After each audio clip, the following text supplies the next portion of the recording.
लाला देख लो तो on the face of it के दो क्वेश्चन हो गए थे। थर्ड वाला है, समझ लो इसको एक बार।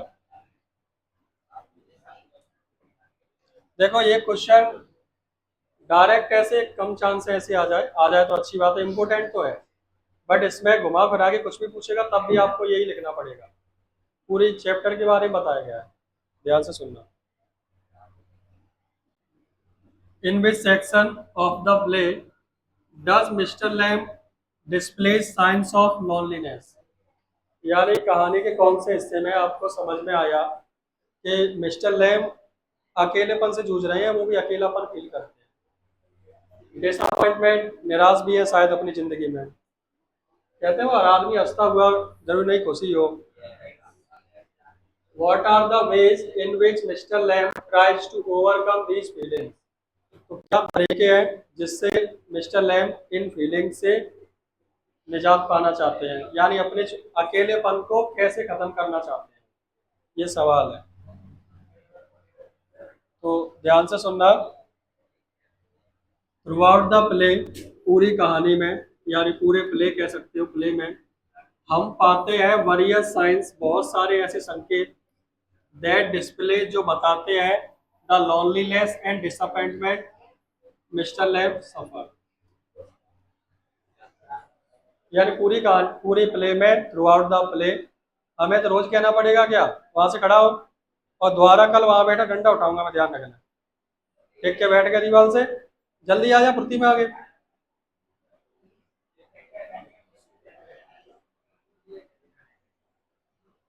पूरे प्ले में थ्रू आउट द प्ले हमने क्या देखा, वी फाइंड वरियर साइन, हमें बहुत सारे ऐसे संकेत मिलते हैं। तो वी फाइंड वरियर साइंस जो डिस्प्ले करते हैं यानी दर्शाते हैं कि लॉनलीनेस, डिसअपॉइंटमेंट, जिससे मिस्टर लैम्ब सफर करते हैं, मतलब जूझते हैं या परेशान होते हैं। तो पूरा क्या हुआ, throughout the play we find various signs that display the loneliness and disappointment that Mr. Lamb suffers. He lives all alone in the house. अब यहाँ से क्या क्या है बताते हैं। वह रहते हैं एक बड़े से घर में, in huge house with a large garden, और उसमें एक बड़ा सा गार्डन भी है। उनका कोई भी परिवार नहीं है। He doesn't have any family और फ्रेंड्स, उनका ना कोई दोस्त है ना कोई फैमिली है। स्टिल फिर भी वो कैसे है, happy, still he is happy to see the neighbourhood children, जो पड़ोस के बच्चे हैं उनको देख के ही खुश रहते हैं। उसने बताया था ना कि बच्चे मुझे लैमी लैम, लंगड़ा लैम बुलाते हैं, सेब भी उठा के ले जाते हैं, लेकिन मुझे कोई फर्क नहीं पड़ता, मैं उनको कभी नहीं डांटता। तो इसको अच्छा लगता है कि बच्चे आते हैं यहाँ से उठा के ले जाते हैं। और ये जेली भी बनाता है ना सेब की, किसके लिए, तुम्हें लगता है बेचता होगा, नहीं, यही बांट देता होगा सबको। ही डजेंट हैव एनी फैमिली और फ्रेंड्स, उसका कोई दोस्त नहीं है, कोई नहीं है। उसका एक बड़ा सा घर था। He lives all alone in a huge house with a large garden. He doesn't have any family member और फ्रेंड्स। स्टिल वो कैसा है, to see the neighbourhood children, अपने पड़ोस के बच्चों को देखकर। Who came, sorry who come, came कर देना, to his garden for the apples and pears, जो आते थे, कैम का कम का क्या कर देना, कैम, जो आते थे उसके गार्डन में क्या लेने, एप्पल और पीयर्स। पीयर एक आड़ू होता है, फल होता है।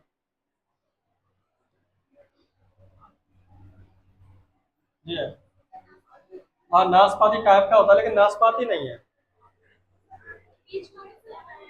पीच मतलब आड़ू होता है, पीयर्स मतलब, हाँ ये नाशपाती है ये। मैं फल फ्रूट्स ने याद नहीं कराया मेरी मैडम ने बचपन में। अब केस करूंगा मैडम पे। प्रेमा मैडम थी हाँ एक, ऐसी मैडम ऑलराउंडर मैडम। कक्षा नर्सरी से थर्ड क्लास तक कोई और क्लास भी नहीं आने दिया उन्होंने, सब कोई खुद पढ़ाती।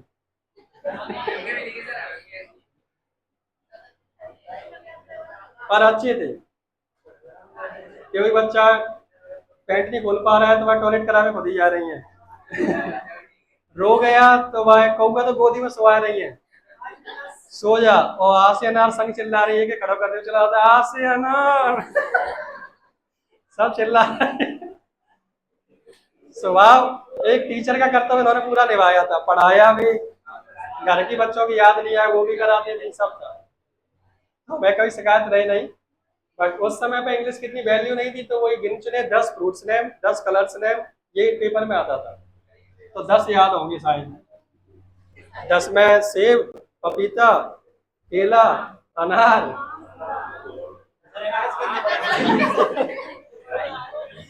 अंगूर, और भी होंगे यार, रिवीजन नहीं है। चलो आगे सुनना। इसके अलावा he spent most of his time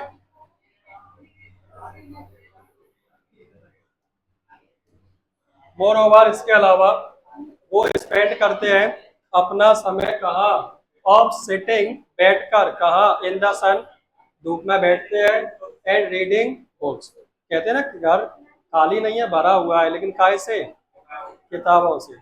तो गार्डन में बैठे रहते हैं, धूप लेते हैं और किताबें पढ़ते रहते हैं। Which proves that books are his only friends, जो ये प्रूव करता है कि किताबें ही उसकी एकमात्र दोस्त। आधा हो गया, पूरा ध्यान से सुनो। पूरे प्ले में, थ्रू आउट द प्ले, हम पाते हैं, वी फाइंड, बहुत सारे संकेत, वरियस साइंस दैट डिस्प्ले, जो दर्शाता है लोनलीनेस और क्या, डिसअपॉइंटमेंट। मिस्टर लैम क्या करते हैं उससे, मिस्टर लैम सफर्स। पूरा बोलो यहाँ तक। Throughout the play we find various signs that display the loneliness and disappointment mister Lam suffers. अब कौन कौन से थे, तो हमने क्या क्या बताया। अब इसमें ये टेंशन नहीं लेनी कि एक आध लाइन छूटी आए, कोई दिक्कत नहीं, बहुत बताया है इसमें। वे अकेले रहते हैं, he lives alone in a huge house, बड़े से घर में, विथ ए लार्ज, बड़ा सा गार्डन है। अगली बात हमने क्या कही, उस घर में अकेले रहते हैं, मतलब कोई परिवार नहीं है, ना ही कोई, तो he doesn't have any family, और पहला सुनते हैं ना, करेक्ट करना, वहां रहते हैं अकेले, ही लिव्स अलोन, कहा, in a huge house with a large garden. अब अकेले रहते हैं मतलब परिवार, फैमिली नहीं है। तो अगली line, he doesn't have many friends, sorry many families और फ्रेंड्स। यहाँ तक खत्म। अब हमने क्या बताया, फिर भी वो कैसा, still he is happy to see the neighbourhood, फिर भी वो खुश है पास के बच्चों को देखकर, जो आते हैं, वो कम, कम के लिए क्या किया है, कैम टू हिज गार्डन, काय के लिए, फॉर एप्पल्स एंड पियर्स। बोलो शुरुआत से। Throughout the story, throughout the play we find various signs that display the loneliness and disappointment of Mr. Lamb suffers. Mr. Lamb lives alone in his big house या फिर huge house with a large, he doesn't have any family or friends, but still he is happy to see the children, neighborhood children, who came to his garden for, जितना याद करा रहा हूँ सुनूंगा मैं, ध्यान रखना, तो ध्यान दे लो इधर।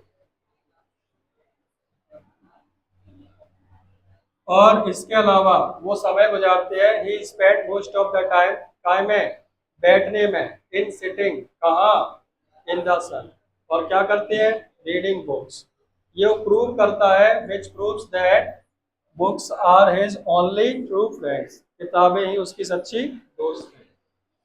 Bye the end of the scene, कहानी के अंत में, यानी जो सीन था, अंतिम दृश्य में, it becomes even clearer that, ये और क्लियर हो गया कि he feels lonely, उन्हें अकेलापन फील होता आइसोलेटेड एंड सैड। आइसोलेटेड मतलब दुनिया से बिल्कुल अलग, और सैड मतलब दुखी। Derry offers to help mister Lam. Derry offer करता है कि क्या मैं तुम्हारी मदद कर दूं। शुरुआत में किसने कहा था कि तुम चाहो तो हाथ बटा सकते हो। मेरे हाथ बटाने को क्या कहा था इन्होंने? गिव मी ए हैंड।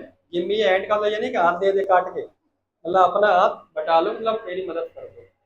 तो यहाँ उसी ने कहा डेरी ऑफर्स, लास्ट में डेरी कहता है मैं तुम्हारी मदद कर दूं इन सेबों को तोड़ने में। Mister Lam pull down the apples.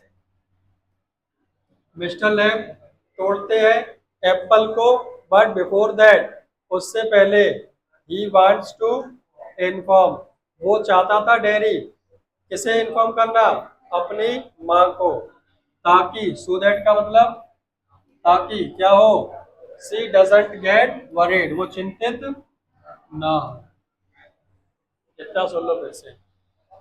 हमने कहा इस प्ले के एंड के सीन में, by the end of this scene, यह क्लियर होता है, इट बिकम्स क्लियरर दैट, क्या क्लियर होता है, ही फील्स लोनली, अकेलापन फील होता है, आइसोलेटेड है, और कैसे है, सैड। डेरी ऑफर्स करता है टू हेल्प, काय के लिए, मिस्टर लैम क्या करते हैं, पुल डाउन द एप्पल्स, लेकिन बिफोर दैट, तो जब वो पुल डाउन करे तो उसकी मदद करे, इसमें उसने ऑफर किया था। लेकिन बिफोर दैट, इससे पहले, वो चाहता है, he wants to inform his mother, ताकि उसकी मदर चिंतित, his mother doesn't get worried. Mister Lam does not believe him, और मिस्टर लैम उस पर विश्वास नहीं करते कि वापस आएगा भी कि नहीं, thinking that Derry would never return, और वो सोचता है कि डेरी कभी वापस, तभी तो अकेले सीढ़ी लेके चढ़ जाता है इस पेड़ पर। He climbs up the ladder and collects all the apples himself. वो लैडर लेके पेड़ पर चढ़ जाता है और कलेक्ट करता है एप्पल्स खुद से। ऑल्दो, हालांकि, डेरी वापस आता है, डेरी डज कम बैक, यहाँ डज क्यों लगा ये बता दो।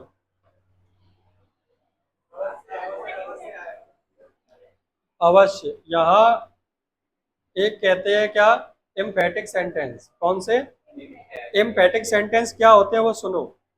एम्फेटिक सेंटेंस वैसे प्रेजेंट इंडेफिनिट के पॉजिटिव में कोई हेल्पिंग वर्ब नहीं होती, ऐसे ही पास्ट इंडेफिनिट के पॉजिटिव में कोई हेल्पिंग वर्ब, तो इन दो टेंस के लिए बस एम्फेटिक सेंटेंस बनाए, और किसी के लिए नहीं। प्रेजेंट में प्रेजेंट इंडेफिनिट पॉजिटिव के लिए एम्फेटिक है, और पास्ट इंडेफिनिट में भी पॉजिटिव के लिए एम्फेटिक है। बना कैसे वो सुन लो। प्रेजेंट इंडेफिनिट में पॉजिटिव में डू डज नहीं लगता। मैंने कहा वह रोज स्कूल जाता है, तो he goes to school daily. लेकिन अगर मैं इसको ये कहूं, वह रोज स्कूल जाता तो है, वह रोज स्कूल जाता तो है, इस बात को मैंने कैसे कहा, फोर्सफुली कहा कि नहीं, एम्फेसाइज किया, यानी ताकत से कहा कि अरे करता तो हूं। किसी ने मैं शिकायत कर दूं मुझे रोज पढ़ने नहीं आता, अरे सर आता तो हूँ, देख लो कैमरा में, आता तो हूँ। तो तुम आता तो हूँ फोर्सफुली कह रहे हो, उस पर जोर दे के, वो कहलाया कैसा सेंटेंस, एम्फेटिक। उसमें डू डज लग जाएगा पॉजिटिव में भी। मैं स्कूल आता तो हूँ, I do come to school.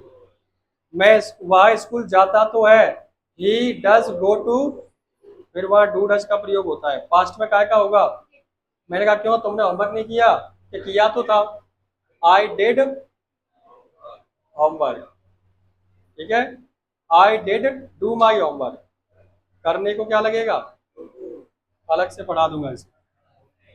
Mister Lam does not believe him, विश्वास नहीं करते, thinking that Derry would never return, सोचकर कि डेरी कभी नहीं लौटेगा। वो चढ़ जाते हैं लेडर पर और कलेक्ट करने देते हैं क्या, एप्पल्स को, हिमसेल्फ मतलब खुद से।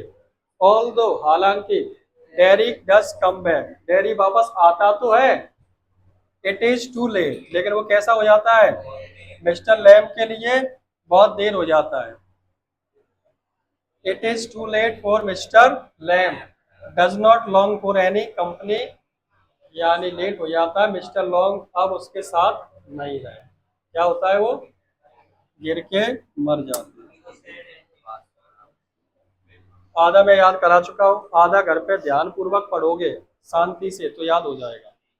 अगला क्वेश्चन है। ये छोटे छोटे हैं।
सिंपल है, छोटा सा ही है।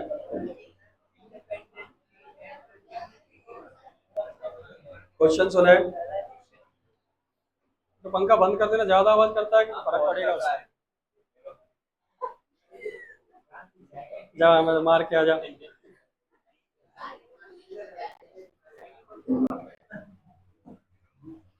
द एक्चुअल पेन और inconvenience caused by a physical impairment. Question समझना, छोटा आंसर जरूर लिखा है लेकिन अच्छा है। एक्चुअल पेन और इनकन्वीनियंस यानी वास्तविक में जो दर्द होता है, और इनकन्वीनियंस मतलब असुविधा होती है, caused by a physical impairment is often much less than the sense of alienation felt by the person with disabilities. कहना है एलियनेशन, एलियन मतलब, एलियन किसे कहते हैं? दूसरे ग्रह के आदमी को। कुल मिला के एलियन मतलब विदेशी, मतलब जो अपने यहाँ का ना हो। ठीक है, विदेशी फॉरेनर होता है, मतलब जो अपने यहाँ का ना हो उसे एलियन कह दो। तो ये कहना चाह रहा है कि वो इंसान जिसमें फिजिकल डिसेबिलिटीज है, शारीरिक रूप से कोई कमी है, वो उस कमी के कारण इतना दर्द महसूस नहीं करता जितना अकेला होने के कारण महसूस करता है। Felt by the person with disabilities, उसमें अगर कोई कमी है लोग उसे अकेला छोड़ देते हैं, फिर वो जो दर्द होता है या फिर लोग उसे देखकर तरस खाते हैं, उन चीजों से ज्यादा पेन आता है। इतना तरस मत खाओ, उसके साथ नॉर्मल बिहेव करो। What is the kind of behaviour that person expect from other. किस प्रकार का बिहेवियर है जो पर्सन उम्मीद करता है किसी और से, कि जब आप में फिजिकल डिसेबिलिटीज हो तो कोई आपसे इस तरीके का व्यवहार करे। आंसर सुनना। Sense of alienation is more painful than pain और इनकन्वीनियंस, यानी अकेलेपन का जो भाव है, इज मोर पेनफुल, वो ज़्यादा पेनफुल है, देन पेन और इनकन्वीनियंस, वो दर्द और असुविधा से। असुविधा क्या? पैर तिनका था उसका, असुविधाएं होती होंगी काम करने में, ठीक है, दर्द भी होता होगा, ऐसे उसका फेस, बहुत सारी समस्याएं होती होंगी। तो ये कहा सेंस ऑफ एलियनेशन, अकेलेपन का भाव होना, इज मोर पेनफुल, ज़्यादा दर्दनाक है उस पेन से और इनकन्वीनियंस से जो फिजिकल होता है। फिजिकली शारीरिक रूप में कमी है उससे कम दर्द होता है, इन चीज़ों से ज़्यादा होता है। एक पर्सन विद फिजिकल इम्पेयरमेंट, एक आदमी जो से जूझ रहा है फिजिकल इम्पेयरमेंट। इम्पेयर, देखो पेयर मतलब जोड़ा, इम्पेयर मतलब सही नहीं है सब कुछ। शुड बी इनकरेज्ड, ये पूछा ना लास्ट में, what is the kind of behaviour that the person expect from others, वो किस प्रकार का बिहेवियर की उम्मीद करता है किसी और से, तो यहाँ से आंसर है उसका। A person with physical impairment should be encouraged to live। A person with physical impairment, कोई आदमी जो फिजिकल इम्पेयरमेंट वाला है, should be encouraged, उसे encourage किया जाना चाहिए, to live life independently, तो वो कैसा रहे? जिंदगी को इंडिपेंडेंटली जिए, किसी पर निर्भर ना रहे, इतना उसको कुछ आता हो। विथ डिग्निटी, इज्जत सम्मान से रहे, बिल्कुल भी टेंशन लेने की आवश्यकता नहीं है। पीपल शुड हेल्प, लोगों को मदद करनी चाहिए उनकी, काय में, overcome their pain and develop optimistic approach to life, कि उनका क्या हो, ओवरकम देयर पेन, वो अपने दर्द से छुटकारा मिले उन्हें, एंड डेवलप, वो क्या डेवलप कर लें, ऑप्टिमिस्टिक अप्रोच। ऑप्टिमिस्टिक अप्रोच मतलब कोई बताएगा? हिंदी में क्या कहते हैं? हाँ, आशावादी। आशावादी मतलब दो प्रकार के होते हैं।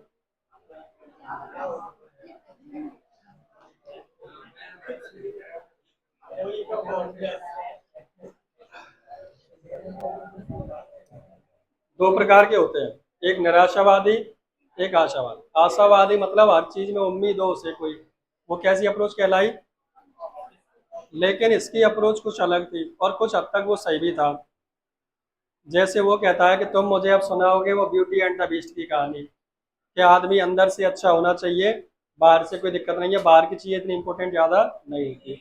तो उसने ये कहा था नहीं देखो परियों की कहानी है वो, उस परियों की कहानी में उसे राजकुमारी मिल गई बीस्ट को, रियल जिंदगी में ऐसा बहुत कम ही होता है, ना के बराबर। यही तो कहना चाहा था। और ये सब तक उसने जो दुनिया को देखा उसके हिसाब से बात सही भी थी। लेकिन दिक्कत क्या है, मिस्टर लैम तो नहीं चाहते कि इसी उम्मीद के साथ ये जिंदगी जिए, तो उन्होंने उसको नए नए एग्जाम्पल दिए, उसको समझाया। ठीक है कि नहीं, वो अपनी जगह पे उस समय सही था, ये अपनी जगह पे सही था। तो उसने क्या किया था, उसके पेन को ओवरकम किया। अब ये बात सही तो थी, लेकिन उसने क्या कहा, उसके दर्द को कम किया जाए। कैसे कम किया जाए, उसकी मेंटलिटी बदली जाए। मेंटलिटी कैसे बदलेगी, डेवलप कर दी उसके मन में कैसी अप्रोच, ऑप्टिमिस्टिक अप्रोच। बात समझ में आई। और कहीं ना कहीं उस कहानी में भी आपने देखा तो उस लड़की को सपने आते थे एक राजकुमार के, तो वो उसे वही मिला। वहां तो ऐसा नहीं था किस्मत में लिखा था, सपने आते थे मतलब एक दिन उसको मिल रहा था, ऐसे करके मिल गया था। अब जे भी सोचे ऐसा कुछ हो तो वो नहीं होता, क्योंकि सीधी सी बात है, आप अंदर से अच्छे हो देखता कौन है, सबसे पहले आदमी देखेगा आप ऊपर से कैसे हो। अंदर से अच्छे हो आप कब पता चलेगी, जब आपसे बातचीत हो रही है, आपके साथ घुल मिल रहे हैं, सब चीजें आपको समझ पा रहा है। चला तू अलग बैठे यहाँ से खड़ा होके, मैं बैठ पीछे, तू ज्यादा घुल मिल रहा हो यहाँ में, जो सही है जो फिजिकल एम्पेयरमेंट वाला नहीं है।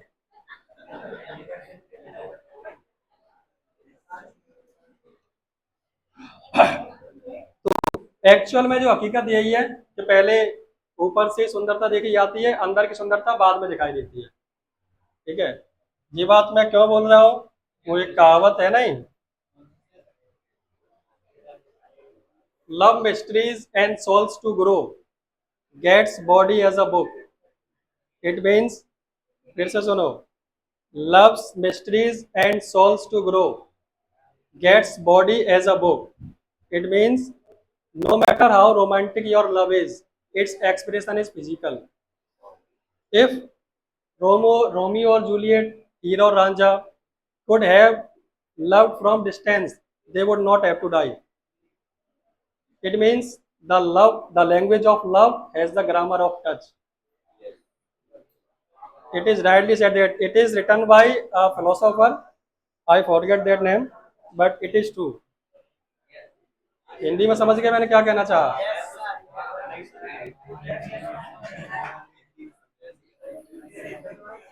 अब हिंदी में समझोगे तो उर्दू वाली है, आपका इसकी कितना भी रूहानी हो, जिस्मानी हो ही जाता है। समझ रहे बात को। In the story mister Lamb help Derry to, ऊपर से निकल गए, समझना इसको। अच्छी बात आ गई तो इसको स्टेटस पे डालूंगा, देख लेंगे क्या, घर वालों से फर्क नहीं पड़ता। देखो बेटा, in the story mister Lamb helps Derry, इस स्टोरी में डेरी मदद करता है, मिस्टर लैम मदद करते हैं किसकी, डेरी की, लव लाइफ एंड हैप्पीली, जिंदगी को अच्छे से जियो और खुश रहो। अब इसमें उसने बताया तो जैसा भी है, मान लो ये बात हकीकत है, लेकिन उसने क्या किया, तो अपने आप से प्यार कर, कोई और नहीं कर सकता, खुद तो करो, मर थोड़ी ना जाओगे तुम। उसने वही बातें दे दे के एग्जाम्पल बता बता के क्या किया, उसकी सोच को बदल दिया। आपने ये देखा कि जब वो घर गया था वापस, उसकी मम्मी ने कहा था कि नहीं वहां मत जाओ, आदमी अच्छा नहीं है, लोग तुझे चिढ़ाएंगे, तो उसने वही बातें बोली जो उसने किसने बोली थी, मिस्टर लैम से। यानी मिस्टर लैम मर गए, लेकिन उसकी सोच तो बदल गए कि नहीं, याद कर लो बेटा। क्या कहा गया, सेंस ऑफ एलियनेशन,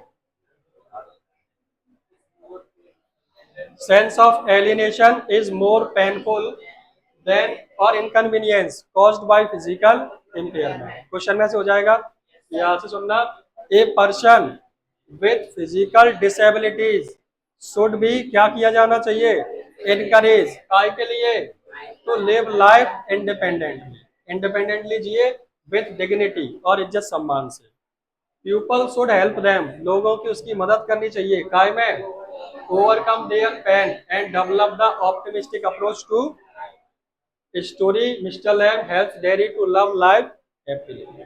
कल संडे है, कल का टेस्ट आपका केवल एक चैप्टर का रहेगा। कौन सा छूट गया है? कौन सा? सदा हुआ। सदा हुआ वाले का टेस्ट कल 8 से 9 1 घंटे का है।